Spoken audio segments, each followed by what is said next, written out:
Hey, sports fans, this is Robert with WTP Sports Dudes here live for another edition of the Thursday forecast. I'm here on this New Year's Day with my man T1 of City League TV, also of Somebody Else. How you feeling this morning, T1? Hey, feeling great. It's a new year, 2026. We get a chance to start it all over, do it again. But anything we might have messed up back in 2025. So, hey, it's a beautiful day, man. Took one on the chin last night, but hey, it's a new year, man. I'm ready to rock and roll. All right. We've also got our man Mossberg of Level Up Sports 10 here with us this morning. How you feeling, Mossberg? Man, this is a new year. So I was thinking, why not, man? As always, man, feeling good, feeling great. Just blessed to start another new year and set the morning off, seeing the guys, doing what we do best. All I've been doing is thinking about how far we've come. That night, us three sat up till 1, 2 in the morning, had the exclusive, authentic conversations of what we do here today with WTP Sports Dudes. And it's just a blessing to start another year and to look forward to the things that we have planned to come and just doing what we do, bringing it to the people. Yeah, man, I'm glad to see you both here this morning. Of course, Happy New Year to you both as well. Let's go ahead and get into what we saw yesterday. Me and T1 was talking a little minute ago, and yesterday's slate of football games, man, was outstanding. We got to see really, really good football being played from start to finish. And I know you both agree that we had some really good football yesterday. First up, we had Duke 42 over Arizona State 39. What is y'all's thoughts on that game? And how do y'all feel about those two quarterbacks? The one for Duke, Mensa, and Jeffrey Sims for Arizona State. Those dudes was balling. Yeah, great offensive, high-powered game. And the ACC represented once again yesterday, man. The ACC put on a show. Um, Great game and great way to kick off that New Year's Eve bowl Wednesday. Kudos to Duke. As Parlay Poe was talking about Mensa being the hottest quarterback in the ACC the next few years, I think it was on full display with a repertoire that we didn't see coming yesterday in this banger we had. And like you said, Sims, on the other hand, for Arizona State, I think we able to see a lot of young talent that's going to be playing in the years to come. That can change the way they programs move and change the direction as well. So for me, the ACC, not only did I call this win for Duke, but looking good, man. Starting the new year off right with the ACC. So I was definitely pleased and happy with Duke's performance, but as well with Arizona State, knowing what they dealt with in the transfer of their QB, but next man up, being ready to play and leading his team and almost getting the win. But Mensa, we see what he's going to be like in the years to come, as Parlay Poe said yesterday.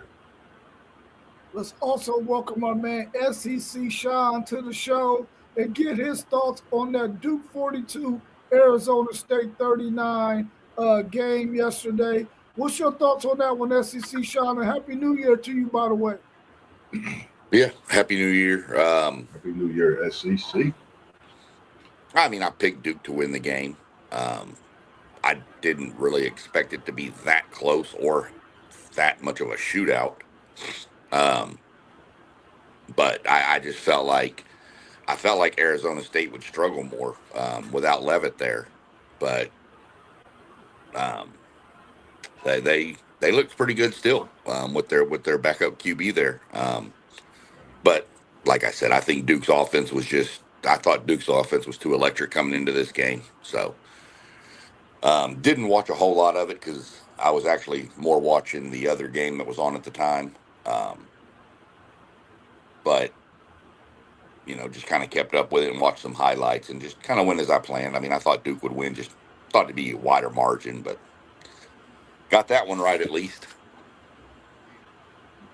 Man, when I watched the parts that I did watch yesterday of this Duke and Arizona State game, I'm thoroughly impressed with both of those quarterbacks, man, and actually their supporting cast as well.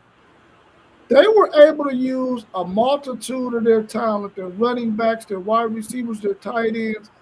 Those quarterbacks was able to get everybody involved. Also, they were able to use their legs at times when they needed to use their legs. I had no idea that Arizona State's quarterback, Jeffrey Sims, was as dynamic as he was. Now, of course, I know they didn't want him doing a whole lot of running because he's fumble prone.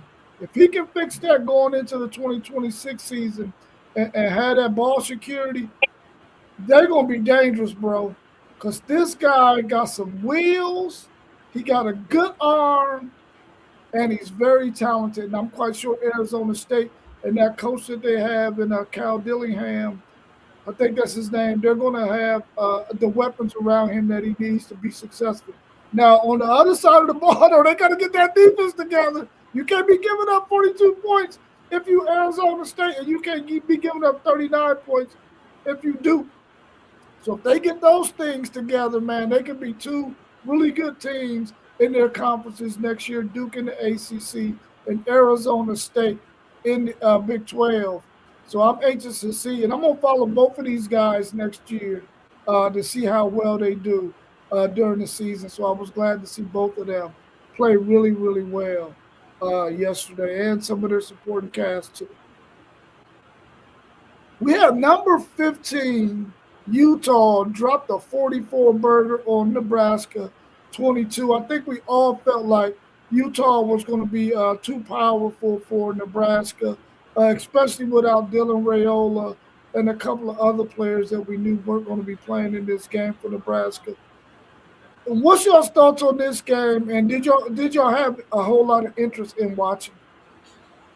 Not at all. Not at all. Knew that would probably be a fairly easy one for Utah.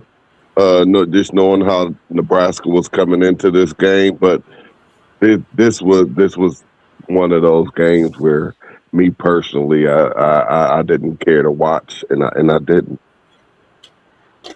I was super interested in this game. It ranked on my list of things to do right below watching paint dry and above watching grass grow.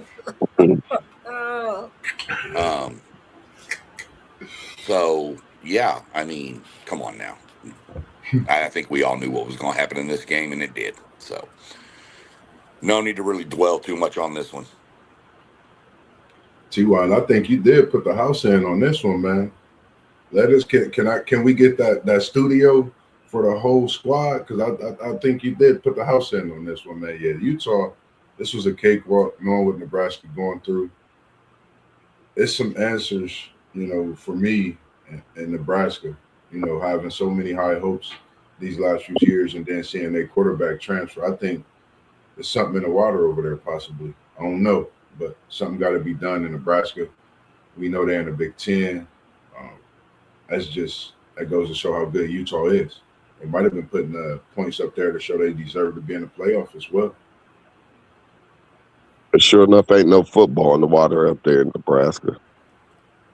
Yeah, the Nebraska is fastly becoming what Wisconsin has been here lately, and I'm hoping that both of these teams can rebound. The issue is they both are in a conference where, man, you got Ohio State, Oregon, Michigan when they can get it together. USC is on the rise, and you got two or three other Penn State. You got two or three other teams that you can sprinkle in there, man. Penn Where you State, got Iowa, Illinois. you got 7 or 8 really, really solid teams that you're gonna fall behind if you're Wisconsin and Nebraska. But right now we're talking about this Nebraska team who I don't know what they're going to do, man. Do they got money in Nebraska to where they can get some guys to come there and play? We know that it was a storied program in the past, but it has not been a solid program for probably a decade or more. They have got to do something there. I really like their coach. I think he's a really good defensive-minded coach, but he's going to have to figure some things out, man. He was able to get Dylan Raiola to come there, who now is transferring out. But what is their future looking like? They're going to have to figure that thing out. Utah, on the other hand, they still play physical football. Hopefully, whoever their new coach is, and I think they probably already hired that guy, they continue to play physical like they play, and they can still continue to keep the style of play that they've been playing under Cal Willingham. Just a quick thought. T1, how long, I mean, really anybody, how long have Washington been in the Big Ten? It's only the second year. This only everybody. This only the West Coast team, Pac-10, 12 teams. Okay, second year. So they came in with, I wasn't for sure if it was before, it's just be so much going on at once. But yeah, they did. Knowing that, I think seeing how Nebraska's going, getting that when Washington came in and seeing how they are now, could Washington be a team that's moving in that status of going up and Nebraska be going down in this conference? That's just something to think about even too. Absolutely. Washington is one of those teams in the Big Ten that if they're on your schedule, you're going to have a game. And as we were speaking about, just the games that have been played, not only just yesterday, just the past couple of days. And I'm here to say I couldn't be more prouder of my Big Ten. Although my Buckeyes went down, I'm sure we're going to get into that a little earlier. But I just couldn't be more prouder of my Big Ten, and they going out here and showing and doing what they have been doing for the past 3 years when it comes to these bowl games and when it comes to just lining up and playing football, regardless of who's out there on that field. So I'm just hoping here in the near future we just get a little bit more respect when it comes to the rankings, and you have teams like as you just mentioned, Washington and Iowa and Illinois. I mean, we demand respect, man. And Nebraska isn't helping it any, but Nebraska is one of those teams that's down on the bottom right now, where we know that's going to be one of the teams where you most likely going, you may have to fight a little bit, but you most likely going to come out of there with a victory. Yeah, I like that you mentioned that too, because I think even for myself, because sometimes I'll be hating on the Big Ten and as an SEC guy, and we all know that I got a storied history of being a little bit biased for the SEC since my Texas Longhorns are there and a little bit down on the Big Ten.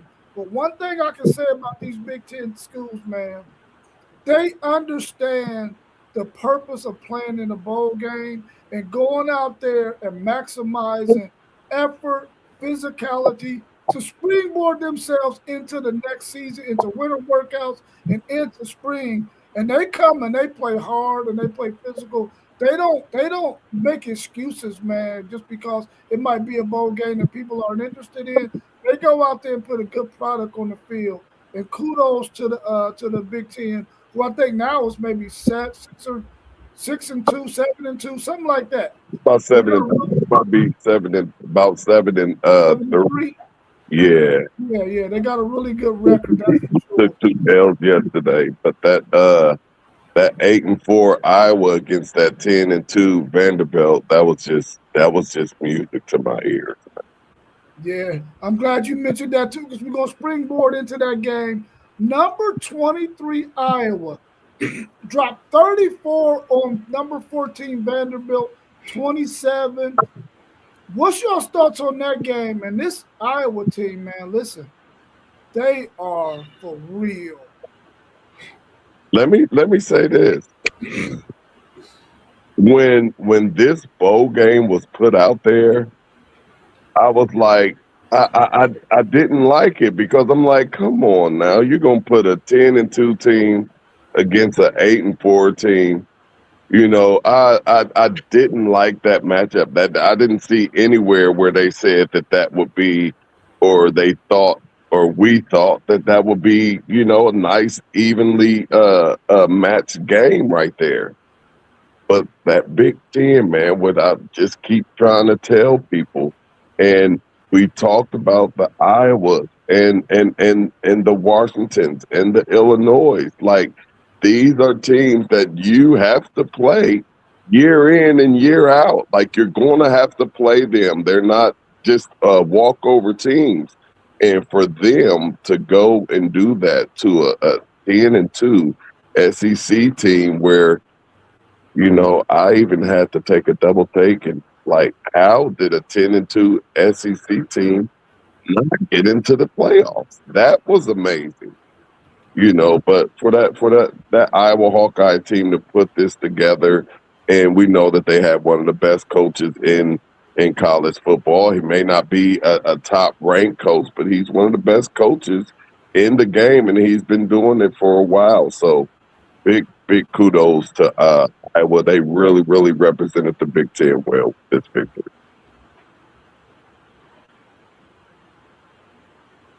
This I had Vanderbilt winning this game. Not even gonna lie. I thought Pavia would be the difference in the game. Um, the Vanderbilt came out looking like it was an NBA All-Star game.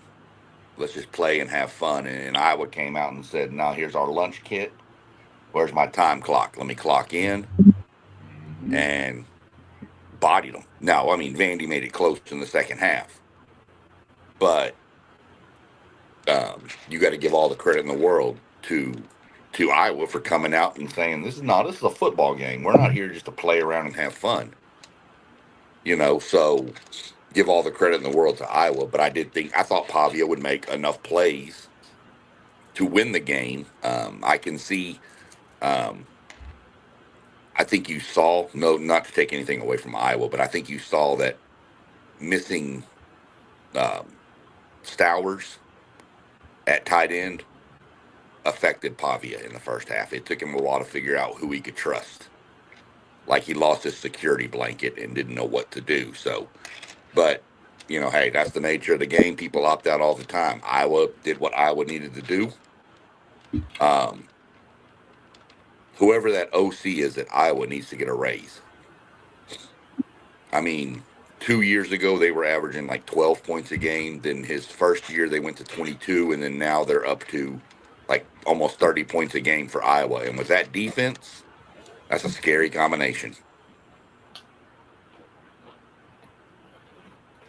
I don't think I can say anything less than exactly what you guys said. I think Iowa, when I watched this game, I got enough of it before it finally ended. But Iowa, I think these next few years could be a team in the Big Ten to make the next step up and possibly getting the showing in the Big Ten championship. It's a lot of things to be said. I think, within conferences respectively. I know everyone's not a fan of the bowl games, but when you think of the Big Ten, when you think of the SEC, when you get those matchups and then this one at that state, I think they want to play.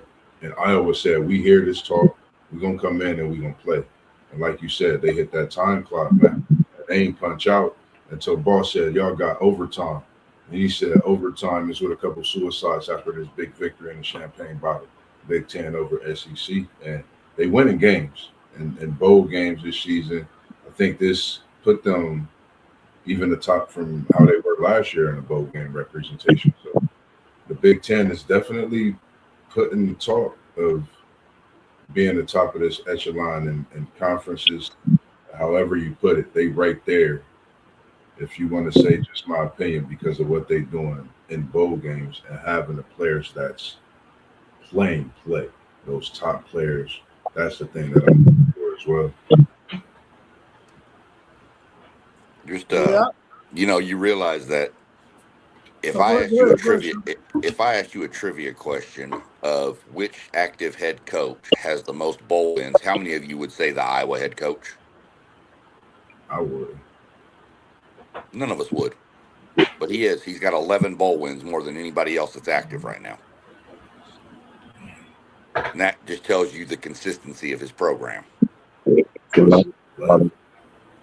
And going 8-4, 9-3 every year isn't acceptable at a Texas, Ohio State. I'd say A&M, but it has been here recently. That's not acceptable at those schools. Georgia, Alabama, it's not acceptable. But in Iowa, you're a king. With the bowl win too, Yep. 9-4 bowl win against a top SEC team. That's a great season. Right. They're happy right now. They're happier than Ohio State right now. They're already starting the statue construction for him. Yeah, as it's well deserved. Right. But like I said, you're not going to take that at an Ohio State or a Texas or a Bama or a Georgia. You're not going to take that.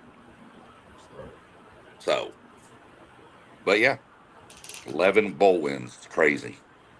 Yeah. Issued that Florida State out. Was that for any type of reason or? No, it wasn't for any type of reason. See.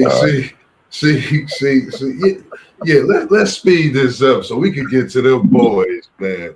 Because it might be a hurricane on your back porch waiting on you, T.Y. Because KT might be knocking at your back door with an orange juice or some of that. What is it you drink? Your favorite juice. T.Y., you silly, bro.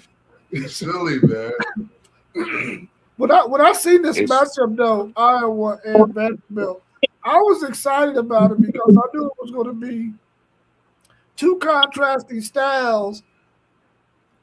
A defensive team against an offensive team, and then on the flip side, a Vanderbilt team that really cannot stop anybody offensively. And I knew that the physicality of Iowa was going to get them some issues because they can't handle that physicality that being Vanderbilt. I just didn't expect for Iowa's quarterback to be throwing dimes to that tight end the way he was. I knew he was going to get the tight end the ball, but I thought it was just going to be short throws where the tight end had to catch and run. I didn't know he was going to be throwing dimes like that, man. He played exceptionally well. Their defense, I think, played really, really well as well. Just once you get up on a team and you're beating them the way you're beating them, you know a team got to get pass happy, and you got to change up your scheme defensively, and a team can throw the ball all over the field on you because you're trying to protect that lead. But I think if this game would have been a game where Vanderbilt didn't have that opportunity to do that, Iowa possibly could have blew them out, man, because I think they were the better team that day. They made it look very, very easy, too. And I think Diego Pavia showed some magic in there in the second half, and he gave the fans what they wanted to see, short of a victory, though. But I think that Iowa is one of those teams in the Big Ten that you can count on giving you a good contest every single year to get you prepared for whatever's going to come down the road, whether it be in the college football playoffs or in a bowl game later on down the road. They're always going to be a team that's going to be there in the thick of things in the Big Ten.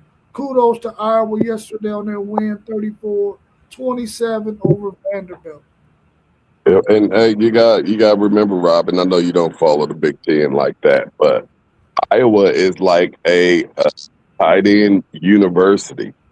Iowa always has great tight ends. Iowa is going to use that tight end, and as you saw yesterday, they connect with the tight end in big ways in big games, and kudos to Iowa. Great victory for Iowa yesterday. Yeah, they got like three of them. Three nice ones, and one or two of them are young. So you're going to see them for the next few years. Yeah, they keep it. They keep a good tight end.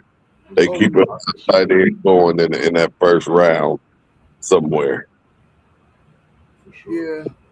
Next up, we have number 13, Texas, 41 over Michigan. Number 18, Michigan, 27. What's your thoughts on this game? What stood out to y'all for Michigan dealing with all they've been dealing with and how they played yesterday? Because I think they played really, really well. And what did y'all see from Texas that makes y'all feel like Texas might be in good shape going into 2026? Texas just looked. Texas actually looked like how they would look in game one. You know, we thought that. Well, not we thought, but Manning was doing it all. And he was doing a lot with his legs and picking up big first downs and gaining a lot of yards with those legs. And Michigan was throwing the ball. You know, Michigan came out with a really, really good offensive game plan. And I'm quite sure, you know, it might have been a little different if Michigan had them stud running backs back there to help them out during this game. But you know, we know during the bowl games, it's like who's ever out there playing. We can't talk about or count on somebody that's not out there in the game.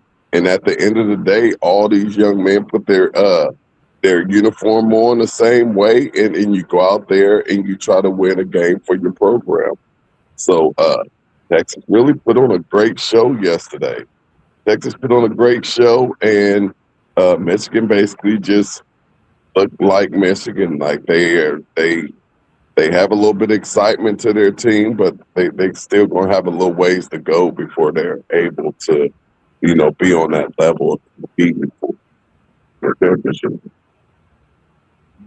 I picked Texas in this game, but I wasn't sure what we were going to see with Texas having exactly zero running backs that played during the regular season. You know, Michigan, all their issues going on up there. What were we going to get? But I figured Manning would be the difference. And when you're playing Texas right now, you know, your main thing is you need to make Arch beat you from the pocket. You can't let him break off 25 and 60-yard touchdown runs. You just that's gonna break your back. Um, he ain't the statue that you see from Peyton and Eli. The kid got some juice to him, you know. He can actually move. Like Peyton Manning was going to get fetched after 15 yards on that 60-yard touchdown run, but Manning just pulled away from the DBs. You know, so kudos to Texas. I had Texas winning this game to take a little shot at T1. I was looking forward to this one for the SEC over the Big Ten, but that's just for fun right there between the two power conferences there is. Texas just looked good. One thing Texas needs to do, and I'm hoping it'll get fixed with Muschamp, is when it's third down, quit taking Colin Simmons and dropping him into pass coverage and just let that dude pin his ears back and go get him. I don't think nobody took Michigan in this game. I don't even know if think they played Michigan. I don't either. I think Texas would have been favored by like 7, wasn't it? Yeah, it was 7.5, I think. Yeah. What it do, brother? What's happening with you? Happy New Year, my brother. Happy New Year. New Year as well, man. Welcome, Parlay What's Post, up? Blitzberg, ladies and gentlemen. Savannah, Dope Blue. You know, for me, man, just watching this game, I thought this was actually a great game. Like, I really enjoyed this game. Just a few turnovers, I think, really decided this game. I watched Bryce really come into his own. Watching the young running backs on both sides of the football, for me, I like what I think coming into the next year for both teams. Even though Texas came away with a 14-point win, it's different than what it looked like with the turnovers late in the game. I think that's the only thing, because Michigan had the lead, Texas had the lead, Michigan had the lead. So for me, I just like the banger that this game was. Great things from Arch, great things from Underwood. So at the end of the season for those two QBs, just for me, my opinion personally, I'm looking forward to next season. You know, that's what I was waiting to see out of both of those QBs. Yeah, I'll go next, Parlay Poe, and then you can wrap it up on this matchup between Texas and Michigan. I felt like this was a really, really good football game, man. And what I wanted to see out of both teams, I got to see. I got to see Michigan understand and listen, we're not going to handcuff Underwood. We're going to let him throw the football. We're going to let him use his legs. We're going to let him do the things that we know he can do. And they didn't handcuff him, man. And I felt really, really good for the Michigan program not doing that. Now, he threw a couple of interceptions, but even with those interceptions, Michigan was still in the game with an opportunity to score a touchdown, go for an onside kick, and possibly tie the thing up. They were in it the whole entire time, even with that level of mistakes and turnovers, man, which means that they was playing some really, really good football. And it was physical. Them dudes out there, both teams was hitting. They had several players on both sides of the teams go out with injuries because them dudes was hitting, bro. And you seen a lot of flags being thrown on some personal foul penalties. They was going at it, man. I like the fact that they both came in to play physical. They both wanted to establish the run. They didn't want to abandon the run, but both quarterbacks did really well throwing the football as well. And I really liked that game, man. It was really, really awesome. I just hope that whoever comes to coach the offense for Michigan next year understands what they got at the quarterback position, and they don't handcuff this guy, man. Let this guy do what he do. Even if he's going to throw a couple of interceptions, that's okay. You're going to always be in the game with a guy this talented, man. And I hope that offensive coordinator lets him loose. But we got, parlay poll. Is it 100% that Underwood is going to stay? We don't know yet. Our season start today. You know what I mean? Like the portal open tomorrow. The season start today. We don't know if he's gonna leave. We don't know if we getting the Utah's offensive coordinator. Cause I know if he come, he gonna want to bring Dampier with him. You know what I mean? Like, so think about Underwood. For him to not be in this offense all year, he still have not been coached up though. His mechanics is still not right. Throwing off the back foot. You know how strong his arm is. He throwing off his back foot and still getting the ball there. What if he step into it and get some touch in it? That's coaching. That come along with being coached. He's not being coached up right. You know what I mean? So with this new regime coming in, I hope he be coached right. I hope he stay for real. But if he don't, there's more quarterbacks out there because I like what they talking about Willingham as being a coach, a hard-nosed coach. We need to stay aggressive. We need to get them big boys back up front. We definitely need to get linebackers because our linebackers was out this game and it showed. They was out. Our linebackers was out of play, especially on that long run by Arch. It wasn't no linebacker. You know what I mean? Like he ran straight up the hole. But that's playing with second and third string guys, but that wasn't playing all year. So we're gonna fix that. But I was impressed with Arch yesterday. No matter who he's playing, I was impressed with it. His arm looked live, real live. His legs always look live. You know what I mean? But Texas is the Colin dude coming back? Edge rusher? He got one more year. Yeah. Oh yeah. He a problem. He's gonna be a problem. Huh? Didn't they go into the league? No, he's only a true sophomore. Oh, okay. Yeah, he a problem. Just like SEC Sean said, like on them passing downs, he need to be on that end. That's what he need to be on that end. But overall, our season start today trying to keep these dudes out the portal. I know for sure our two backup quarterbacks is getting in the portal. And I know we're trying to keep the young boy Marsh. We're trying to get him from not going in the portal. He got to talk it over with his family. But overall, it was an aggressive game, and I liked it. Did he wear number 3 yesterday, Marsh? Yeah. Number 3, He looked real good out there in that number 3. Nothing against him in the 4, but I thought that was him. And I think, like, for me watching some of these players, even knowing they going into the portal, that they say, I like the fact that they getting out there playing because I think that gives them a feel and a taste to get that final decision and make a name for themselves even when they come to the NIL and what else they may be able to do. So, Man, it's 3,200 people in the portal right now. yeah, portal popping like popcorn right on the now. movie night.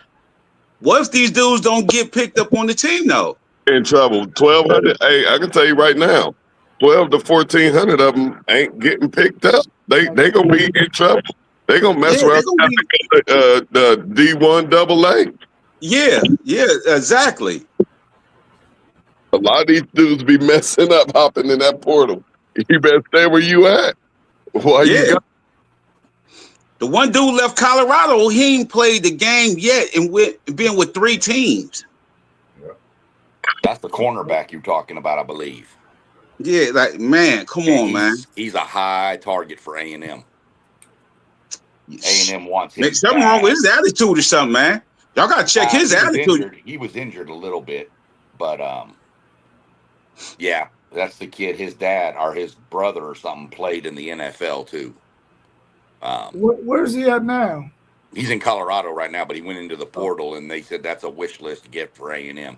I don't think A&M's going to make a high run at him with a lot of money, but I think A&M's going to be like, hey, come here, be our nickel, something like that. So we'll see. Moss, are you working tonight? No. Okay. Well, no, listen to him. He working tonight, bro. He working tonight. Listen. When that clock strikes 12:00 tonight, tomorrow morning, right at midnight, everybody better have your ESPN alerts silenced because they're gonna start blowing up because that's when the portal officially opens. Yeah. And that's gonna be just shit going off all night long. Ding ding ding ding ding ding ding. I'm threw it in the air, man. I know our backup quarterback went into the portal. Miles O'Neal.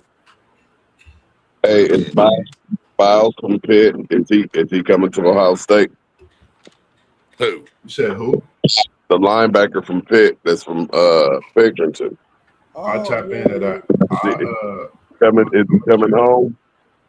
And that's gonna be big because we losing both. Although we got some young linebackers that's ready to come, ain't nothing like having some seasoning out there. We losing both our linebackers, and that's the homegrown kid right there that has shown that he's a player to be reckoned with at that linebacking position. So I think we might have one coming home. Him and that defensive end from Penn State. I think we're gonna pick us up some a couple good solid players here in this portal. Yeah, he's special. That dude for Pitt, he a special linebacker though. Yeah, I've watched him since little league. He played with my nephews, and watching him grow through the high school ranks to where he at, man. It's crazy, man. Went to school with his mom, so just seeing how he plays on that field, that would be special. Like you said, he is special as well to come play in your backyard. I think that stadium would really rock different. And like you said, losing linebackers, why not? That'd be something. Oh man, that's cool. I'll go to a Buckeye game and support the young man for sure. Yeah, y'all playing with these strings, man. Okay. I think Vanderbilt might have a kid from Pickerington too on their defensive line that played really well yesterday in that game. I think it was Vanderbilt where they mentioned the guy. He got a sack on Iowa's quarterback, and they mentioned that he was from Pickerington, Ohio too. Yeah. Can't get all the kids though. You can't get them all. Yeah, you can't get them all. Can't get them all. But here with this portal, it allows kids if they want to come back home and they wasn't at the level where they could have went to Ohio State and now they can get in. I mean, they're gonna be thinking about that. Yeah, I see. That's on the coaches to go back and get that kid though. Yeah. Oh yeah. Steve Laurinaitis is on him. Yeah. Steve Laurinaitis is and now since we did take our L, we actually can focus on bringing some portal players in from this defense that's going to lose, like 5 first rounders next year. 4 Yeah, first rounders. yeah, Yeah. Well, let's move on to our next game. The first game of the college football playoffs yesterday. The Miami Hurricanes, the 10th ranked Miami Hurricanes, 24 at number 2, Ohio State, 14. Miami was the first to either punch their ticket to the Final Four in the college football playoffs. What's your thoughts on this matchup? What stood out in this game that propelled Miami to the victory? Just looked like Miami wanted it more.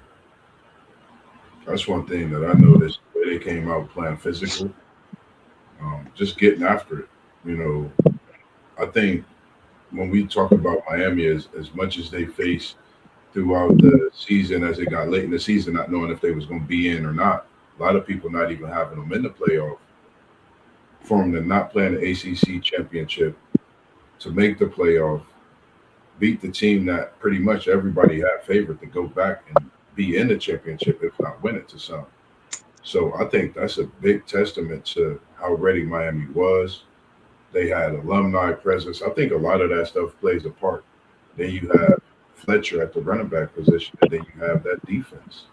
So, I mean, kudos to Miami being ready, prepared, and Crystal Ball finally got him that big win. I think this is the win that Crystal Ball wanted to get. And I think this Miami team is not just in it.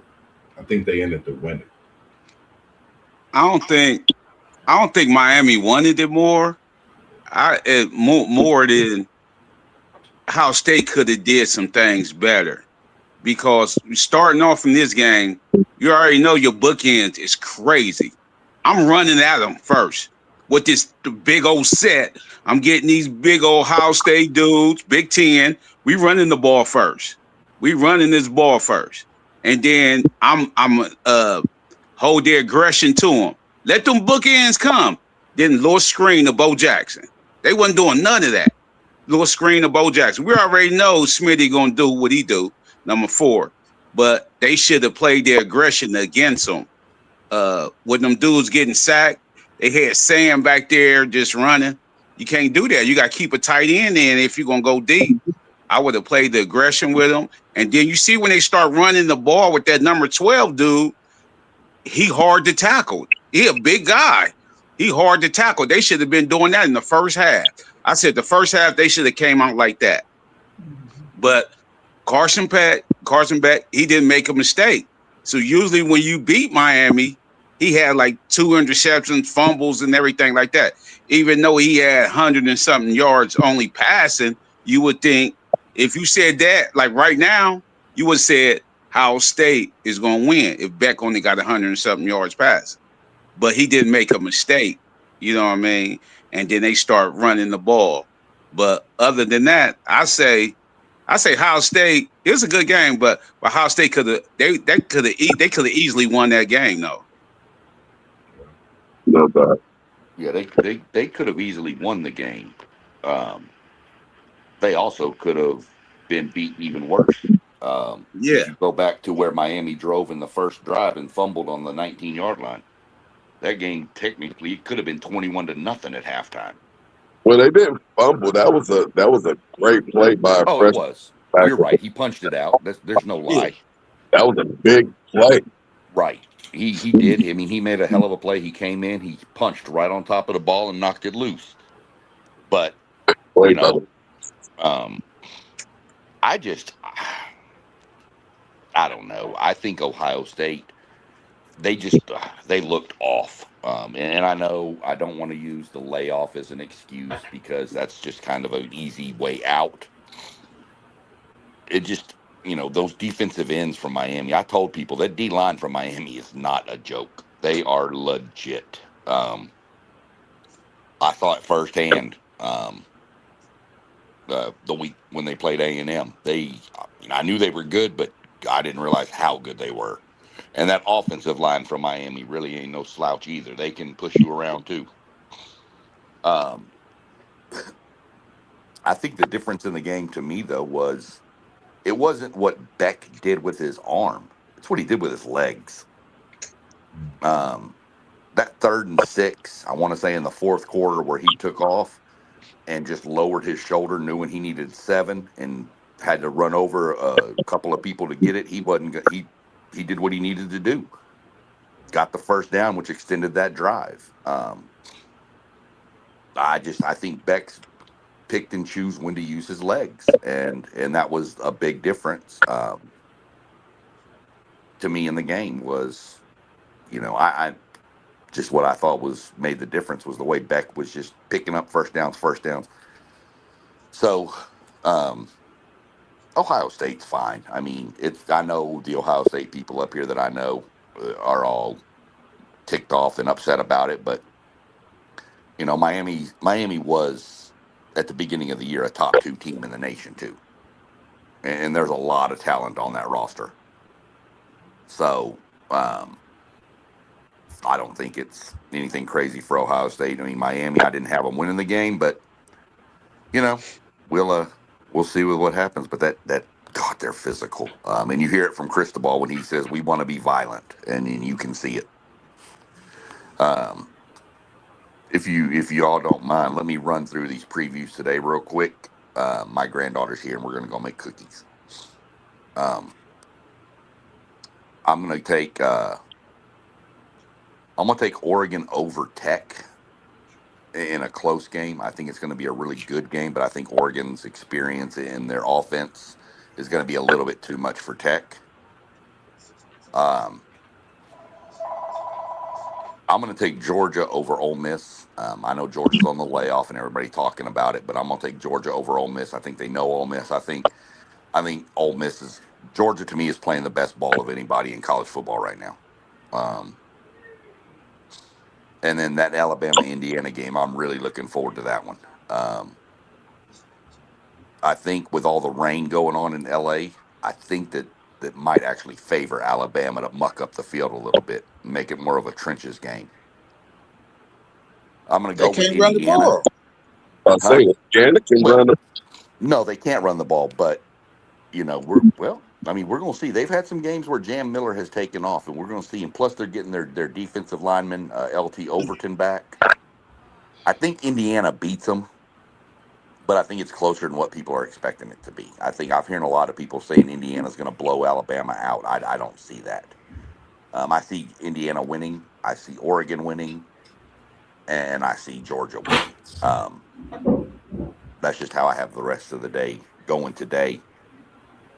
And then we'll see what happens from there. But other than that, I'm going to go jump in here and help my granddaughter get messy and nasty and dirty and have some fun with her. And we'll catch up probably tomorrow, see where we're at with these games. Y'all be good. Enjoy the new year and be safe. Peace. Oh, man. All right, Peace, cool. man. See you, SEC Sean. All right. Have a good one.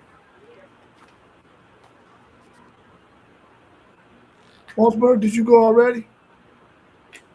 Yeah, he went first. Yeah, I Oh, went okay. first already on this one. All right, I'll go into T1. You can go. You can go last.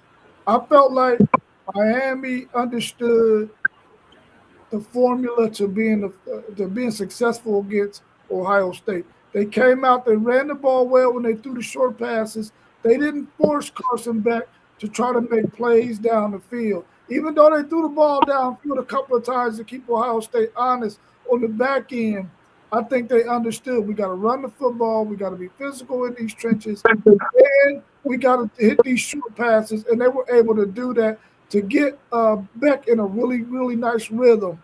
And I think that was part of the key to their success in this game. I agree with you, Parlay Poe. Ohio State has to recognize going into this game that these two bookends that they have, you got to come out there in 12 personnel. Like you seen them do in the second half and run the football. They had to do that to start the game off. I think everybody who said anything about this game understood that Ohio State needed to establish the run first, because if you try to sit back and pass against this Miami team, those bookends are going to be a little bit too dangerous. And we saw that much in the first half, and then towards the closeout of the game. I just feel like maybe Ohio State came in with the wrong game plan, even though they did make those adjustments in the second half. They should have came out in 12 personnel, and I think they would have fared a lot better. Because we saw that teams that beat Miami, they ran the football at Mesidor. They put in a tight end or two, and they ran at Mesidor all day and was able to have success. And I thought maybe Ohio State would take a page out of those teams' books to help them out.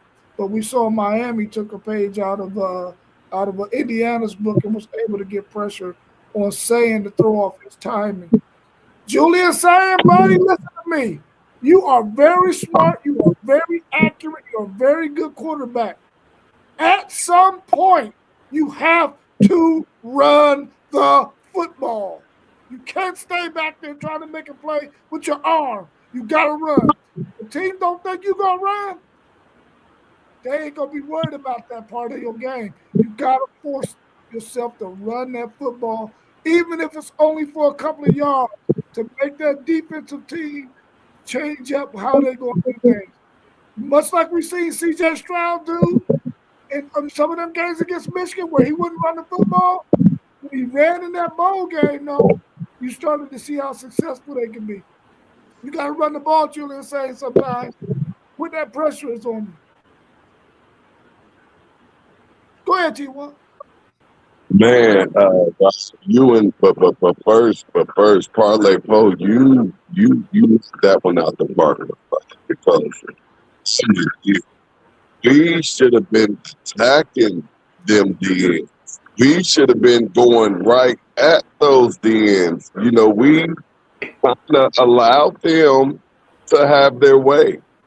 And Rob, you're absolutely right. I said even before the game, as just talking about this Ohio State team and Coach Ryan Day and how he differs from what Urban Myers was doing. And also to a certain extent, you even could say Jim Tressel was doing. Our quarterbacks were running the ball since Ryan Day has come in. He has the pocket passers and they're throwing the ball, and we're no longer seeing that Ohio State quarterback run the ball, pick up those needy first downs. We're not seeing that. That has to get incorporated back into this offense.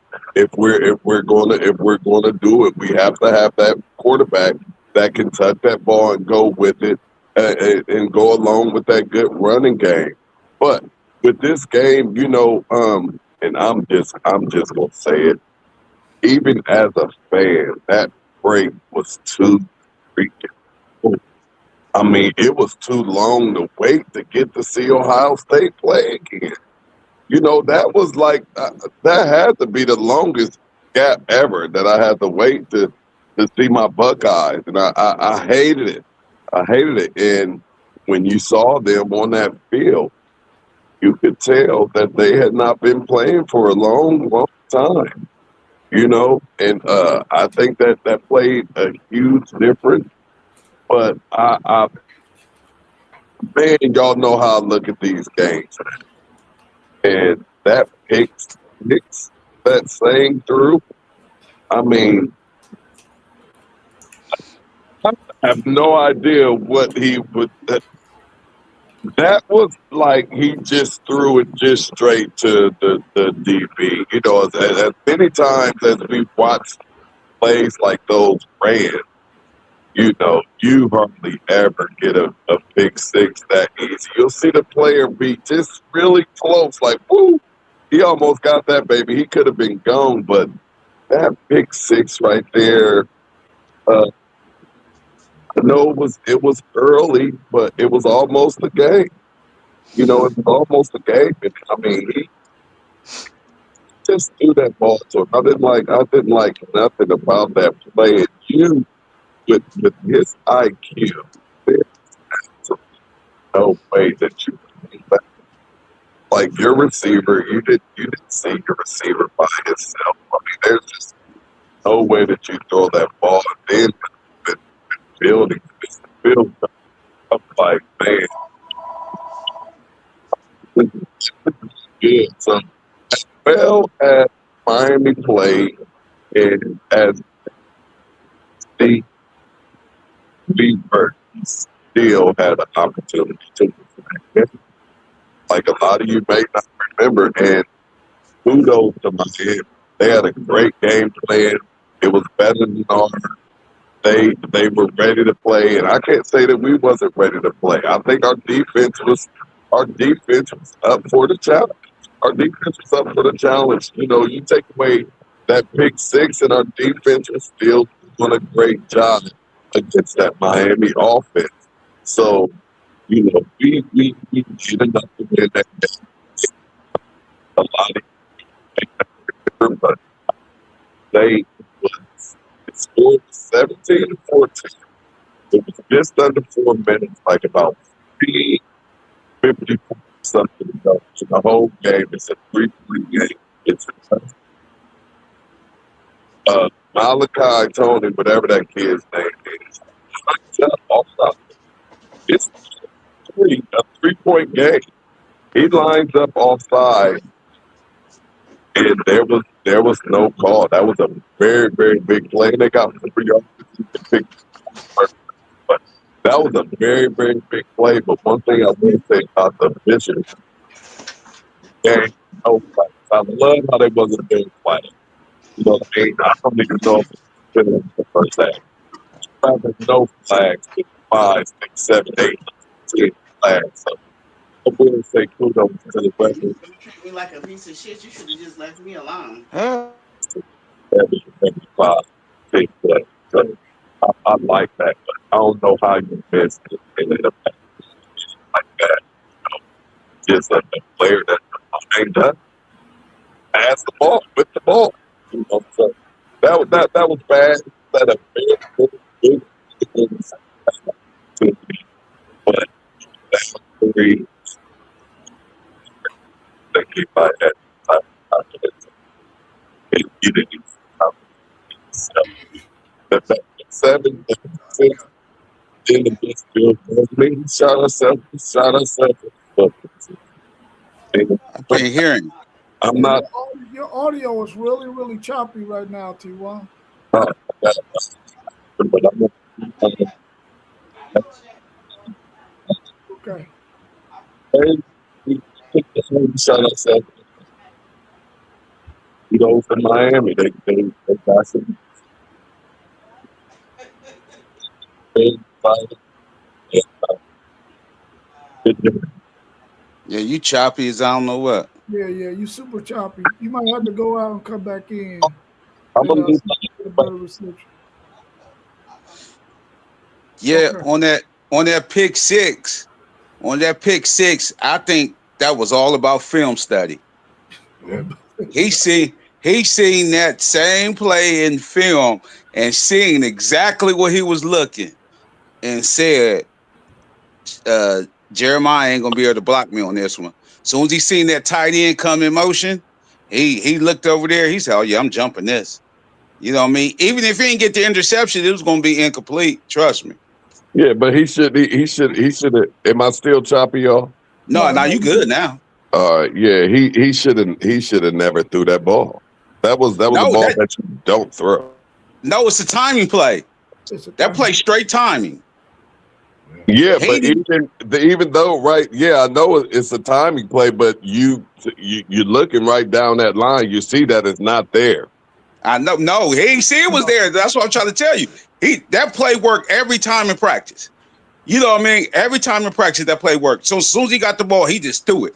You know what I mean? Like boom. You don't see the DB's numbers. He saw his whole numbers. If you see that DB's number, you don't throw that ball. No, I'm telling you, he ain't seen. I'm trying to tell you. No, that wasn't. No, he didn't see him. He just threw about the play. Yeah, that's what I said. He wasn't expecting you to be there because he expected Smith to get that block. Yeah, no look pass. Right, but and that's what I'm saying. You saw that the DB was right there. You saw that block didn't take place, or however the pick, whatever they were supposed to do, you saw that got blown up. You don't throw that ball, young fella.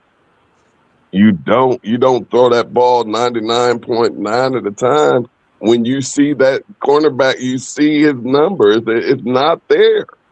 He wasn't far enough away from that receiver. He was right in front of the receiver.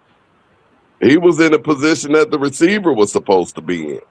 You don't throw that ball, man. And like I say, that was one of them head scratching plays for me. And it's always a play or two in every game that I watch where I just scratch my head and I just shake my head like, man, that's bad. Just a quick thought. Is this a question for concern, seeing the fact that the pressure, are we seeing the pressure bust? No, absolutely not, bro. We was, like I said, it was a 3-point game with just under 4 minutes to go. 3-point game, third and 3. We get a stop right there. No, there's no pressure with nothing. We lost the game. I think more than anything, they almost 4-week layoff in between games. That's just absolutely too long. They have to do something about that. Get these things started. What's the purpose of not playing football for this long? Like, that just makes absolutely no sense. And as we saw it from last year, all those teams, and I was hoping that it didn't happen this year, but last year, all the teams with the layoffs lost. I mean, I hope and pray that it's not like that again today. But we saw last year that long break, it affects the game, along with you not rewarding the top 4 teams. You rewarded 5 through 8 with the home game. I also feel like those top 4 teams, especially if you got them with a layoff like this, they're definitely coming out this layoff with a home game. So what you saying? Don't have a good record? No. I'm saying first, and I've already said this: 1 through 4, their first game should be a home game. Those are the ones who should definitely have the home game. And then I'm just saying that they shouldn't be waiting 3.5 weeks, 4 weeks to play a game. That's just ridiculous. But they trying to give y'all reward for being good during the season. Get a bye and give y'all people get y'all's players healthy. You know what I mean? But like you said, everybody with a bye lost. You know what I mean? We're gonna see if that happened today. Within 2 weeks. Everybody else played a game within 2 weeks. But then again, y'all's last game was freaking a month ago as well. Yeah. Y'all last played November the 29th, and then y'all played December the 31st. That's crazy. Yeah. That's crazy. That's just too long. Like, why are we waiting this long? Play these games and get them over with. Could you imagine the NFL if they took a 3-week break just because you won your division? You sitting at home for 3 weeks before you play? That's just ridiculous. They gotta fix it. Yeah, I think this bye week thing or this bye game thing is really making a strong case for them to go to 16 teams as opposed to 12 teams. Because in the 12-team format, you have no choice. You got to have 4 teams have a bye. But if you go to 16, then everybody can play, and those 1 through 4s can get a home game along with those 5 through 8s. And I think that's the format that they probably want to go to, especially if another bye team loses today. That's really going to make a strong case. If you go 6-2 or 2-6 in these bye games, that's going to be a strong case for them to go to 16 teams. Because I don't think any coach wants that bye game. They would rather play in 2 weeks like everybody else did. I know as a coach, I would want that to be the case too. I wouldn't want that long of a layoff. Hey, So what seed did I say I wanted Ohio State? What seed did I say I wanted Ohio State to have the whole year? What seed did I want, y'all? 5. Number 5. Yeah. Number 5. I didn't want no bye. I didn't want none of that. Give me my home game and let me get started. 5 is a sweet spot. That's for sure. 5, Yeah. 6, 7, 8. 5, 7, 8 is the sweet spot. But with that 16 team, with the 16 teams, you got to be cool with having blowouts then. You know what I mean? Because some teams gonna get blew out. You're gonna have to. It's gonna be some power 4 and 3 and 4 lost teams in there. You leave out the James Madisons and the Tulanes. You're not gonna have them blowouts if you leave them out. You're gonna have them. You're gonna have. They gonna have to with the 16. No, with the 16, the little dude gonna have to make it. 2 little dudes gonna have to make it. You get them little dudes out, and what would we been at? 4 teams: Notre Dame, Texas. Who else? We need 2 more. BYU. BYU, and what? Virginia. Who was 15? Somebody just played. 15 just played, didn't they? Virginia was up in there, wasn't they? Who? There's all type of teams that you could. Utah would have been the other team. In You there. could take a 3-loss USC. You're not gonna have no blowouts. That's what I'm saying. This without the little guy. Without Without the little guy. Yeah, little guy don't get in. We ain't got no time for that. And I agree too. Make up an NIT for football. Let them. That's what the bowl games is. The bowl games is the NIT. Well, but they're not playing for nothing. It's not a tournament. Make it an actual tournament and put a whole nother 12 in there with the little guys and let the little guys play for something. Yeah, they could do that too. Yeah, they can do that too. Football. You put them in them little bowl games that we didn't watch. You know what I mean? Now it's more interesting. Imagine Duke versus Texas on the advancing in the tournament after yesterday's wins. Just saying. Well, I would like to see them go ahead and ESPN and all these other channels. You got to throw some money together, man, and go ahead and make a group of 5, group of 6 play off of their own. You can't expect these guys to come in here and have no Cinderella story in football. It's not going to happen, man. No, never. Just go ahead and take the top 16 teams in the Power 4 and let them play in the CFP. That's what I would like to see. You got the group of 6 national champions. Yeah. And then you know what? Them dudes who set out, they gonna have to play then. Ain't no sitting out. Yeah, ain't no sitting out. Yeah, they gotta play. And they gotta do that too. You if you sit out, you forfeit some money. You paying up some money. Take some of that nil back. Yeah, you can't just be out here having your cake and your ice cream and everything. I don't know if y'all know about Penny Hardaway and that ex-Buckeye that played for Memphis, but dudes showing up to practice late and all this. Guess what Penny said? Man, I'm getting up in that NIL, man. It's gonna every time you late, it's gonna cost you 5 stacks. You think that being late? No, you get paid. You want this money? You need to be available. Ain't no holding out of no bowl game. That's gonna cost you some change. Yeah. I would like to see them go to that kind of a format too, man. Where these guys are, you're gonna get compensated if you go, but if you don't go, you're gonna have to give some of that bread back. There's got to be some way to work that out. Hopefully, they'll do that in the near future. Man, you're professional athletes now. The only way you don't play is if you are injured.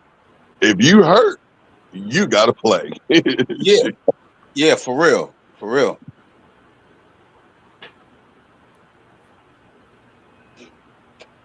Let's move it, Rob.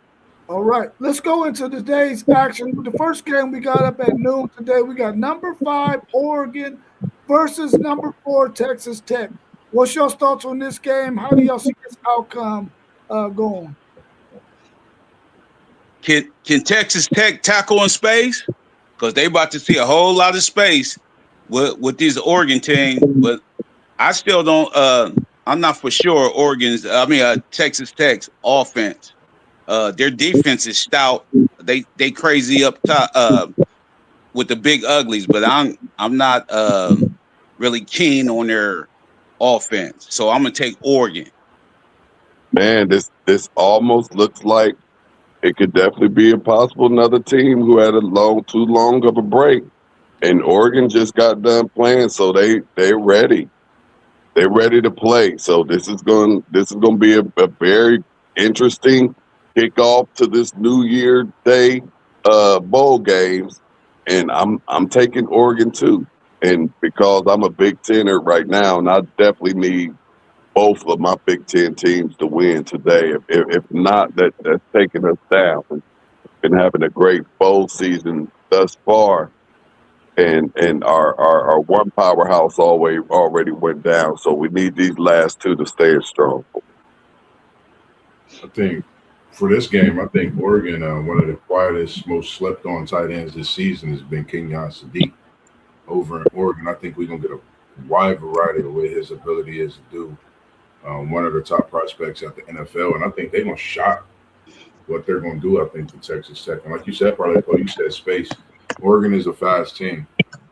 We know what they hold at the linebacker position. I think today they get tested. I think Kenyon is the perfect player to be going up against this Texas Tech Red Raiders linebacking core. I think we're going to see some great things at the quarterback position as well out of Moore. So this is a must-see game at noon. So I'm definitely going with Oregon. And don't be shocked if Oregon get a couple touchdowns and they show us something we didn't expect. Just put that out there as well. This is a game that I feel like Texas Tech defensively can get pressure on the quarterback from Oregon. They can win this football game. I think they got a good enough defense to do so to slow them down. But at the same time, I feel like Texas Tech's offense can move the ball on Oregon. I kind of favor Texas Tech in this game because I feel like they can move the ball on Oregon, because Oregon, although they can score some points, they can give up some points as well. And I think that might be the difference in the game. If Barry Morgan can protect the football and could get it to his playmakers, I can see Texas Tech winning this game. So I'm going with Texas Tech in a really close game, probably winning by 3 or less. You taking Tech? I'm taking Tech. Big 12 AC guy. Well, when you're talking about Oregon, you're talking about, like what Parlay Post said, just a fast team, but they're not physical, which means they're not going to dominate the game, which means that gives Texas Tech a chance defensively to do some things because they ain't going to get out physical by Oregon. Now, if they was playing another Big Ten team that's physical, I would not give Texas Tech a chance in this game because the physical Big Ten team would just maul them and keep them on the sideline offensively. But I don't think Oregon going to be able to do that, and I don't think Oregon is physical enough to be able to beat Texas Tech in the trenches. So I'm going to go with Texas Tech in this one because I feel like defensively they can get after the passer, Texas Tech, that is. I think their pass rush guys are really, really good. And I think that's going to probably be the difference in the game to slow down Oregon's offense. And you don't think the layover is going to affect Texas Tech? Nothing. It could. I mean, that's the outlier in this. The fact that they've been off for a while, they can definitely get off to a slow start. That's very, very possible. I hope not, but that's very, very possible. What do y'all think about number 9 Alabama versus number 1 Indiana in the Rose Bowl, where it is right now? It's a swamp. I don't know if it stopped raining and if they can keep that field conditions from being slushy, because they had that tarp on all yesterday.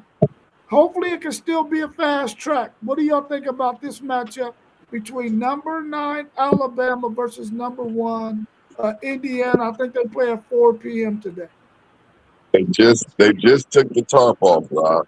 They just took the tarp off of the field, and I don't know. It looked like it kind of still drizzling a little bit or something. I saw a few droplets dropping down, but um, I don't know if it's time for them to get out on the field and warm up or whatever, whatnot. But they have taken the tarp off of the playing field. They still had it around the sidelines, but the playing field, the tarp was off. But this is the most interesting game for me right here because it what Indiana team are we going to see? That's what I think everybody knows the Alabama team that they're going to see.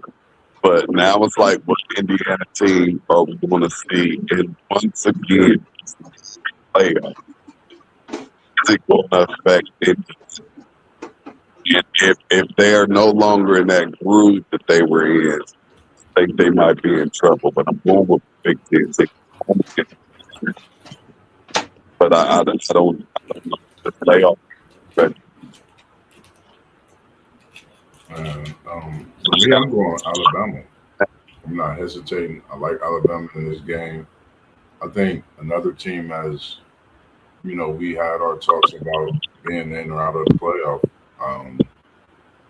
I think they belong in a playoff after seeing how they've performed, and the possibility of some of the other teams that could have been in, but respectively where they at playing the number one team. I think they come out. I think we're gonna see Ryan in a different light today. I think he got to be more of a guy that gets the ball multiple ways, like Bernard does. He got to come off of a jet sweep, come in motion, just to get early touches.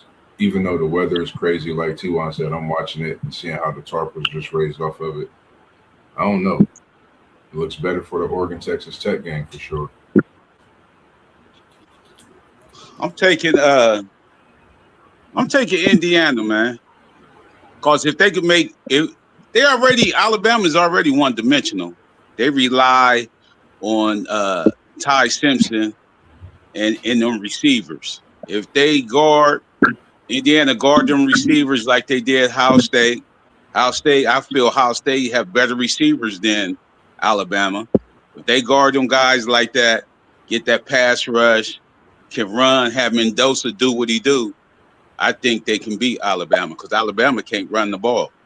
And their defense ain't that good either. Yeah, this game right here is sort of a toss-up because Mendoza hasn't really been playing all that great. Now, down the stretch in games, he's made some plays, but he hasn't played all that great in the last couple of games. With the layoff, could that also, throw him off? He was at the Heisman Trophy presentation. He was dealing with a lot of stuff with that. Could all of that have an effect on him in this game? Alabama cannot run the football. Can they scheme up some things where Alabama can get into their playmaking wide receivers or some short throws to help compensate for the fact that they don't have a run game? Bernard is going to have to be huge in this game. Ryan Williams has got to be huge in this game. Their receivers have to be huge in this game along with the tight end. And Ty Simpson is going to have to make some runs in this game with his legs when the opportunity presents itself. My issue with that is Indiana is not going to make a whole lot of mistakes. They're going to be fundamentally sound. They're going to be where they're supposed to be. They're going to do the things they're supposed to do. Can Alabama be maybe a little bit more athletic? Can they take advantage of their athletic skill in this game? I think it's going to be a really good matchup. I'm pulling for Alabama because they're in the SEC. But I think Indiana is going to win this game. The last one we got on the docket before we wrap up the show, we got number 6 Ole Miss versus number 3 Georgia at 8 p.m. tonight. What do y'all think about this matchup? These two teams played earlier in the season. Georgia prevailed. Can y'all see Georgia doing it again because they're playing really, really good football right now? What's your thoughts on this matchup? I ain't so big in regular season matchups and definitely not in playoff games. But I think I'm good. But Okay. I'm out. Georgia been in a long break too, right? Yeah. Say it again. Georgia been in a long break too, right? Yeah, they've been on a long break. So it's hard to just keep beating up on teams. So Ole Miss needs to hop out culture. In decency early. If they don't, they're in trouble. If they can get out on Georgia early, they're in trouble. But I'm pretty but I can't keep BSD saying that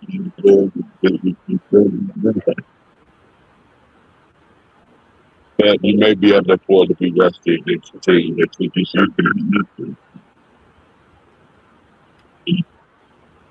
I think for this one, I think it's going to be pretty. I think it's actually going to be a pretty good game. I think one of the most, I would say, slept on games. I don't know if everybody really have this game on their radar.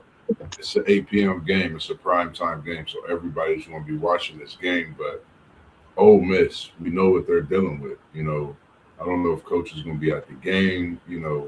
All of that stuff plays a part in Ole Miss being in this playoff, being where they at. They got there by going out on the field. Coach might have been there on the sideline, making different calls, different adjustments. But at the end of the day, they're out there on the field playing.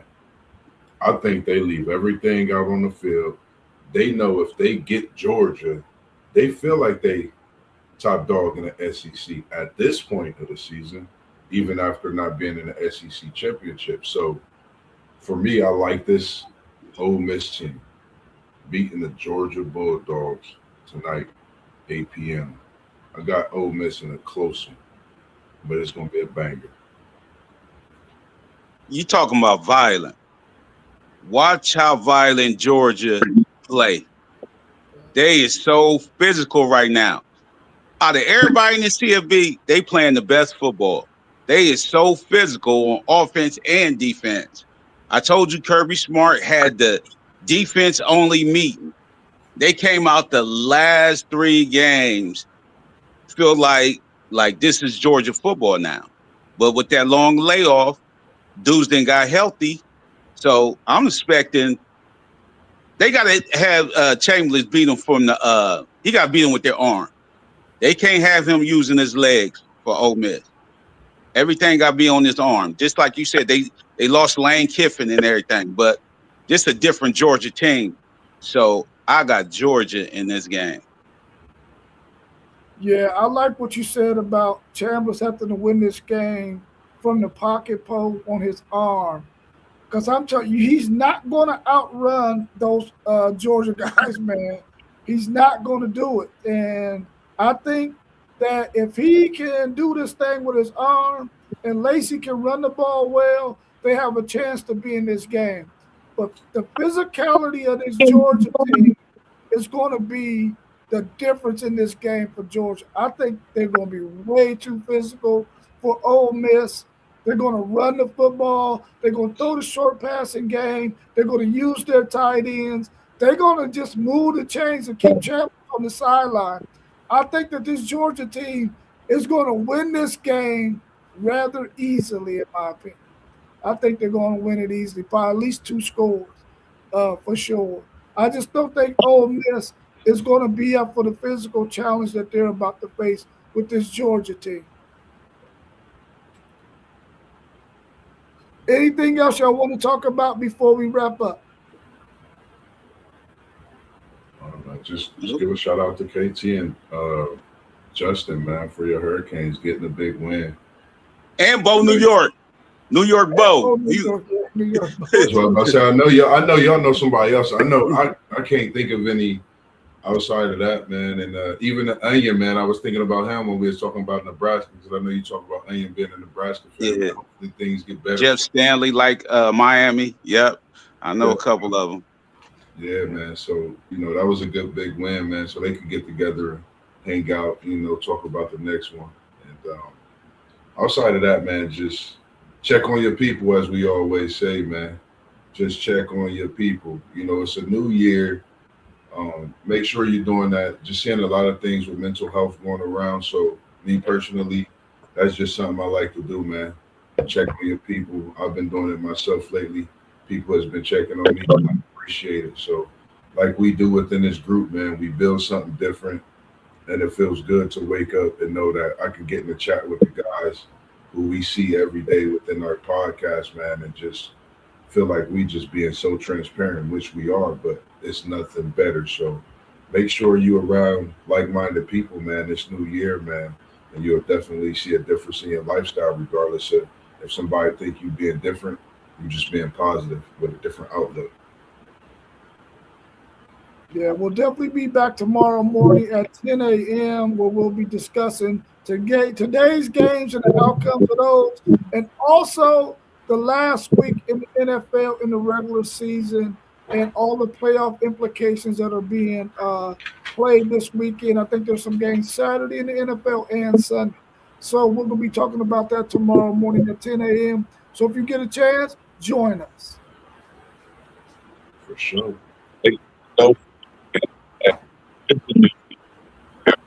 You choppy.